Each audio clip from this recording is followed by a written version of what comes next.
রংপুরের কাউনিয়ায় বাংলাদেশ জামায়াতে ইসলামীর মধুপুর ইউনিয়ন শাখার কর্মী ও সুধী সমাবেশ অনুষ্ঠিত হয়েছে।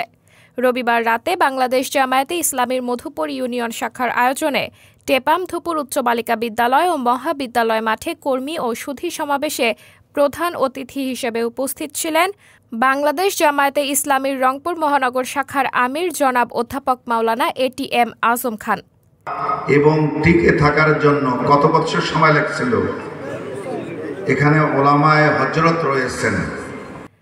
টেপামধুপুর ইউনিয়ন শাখার সভাপতি মাওলানা আবুল কালাম আজাদ বাদলের সভাপতিত্বে ও সাধারণ সম্পাদক শাহাদত হোসেনের সঞ্চালনায় সমাবেশে প্রধান আলোচক হিসেবে বক্তব্য রাখেন উপজেলা জামায়াতে ইসলামীর আমির মাওলানা আব্দুস সালাম সরকার।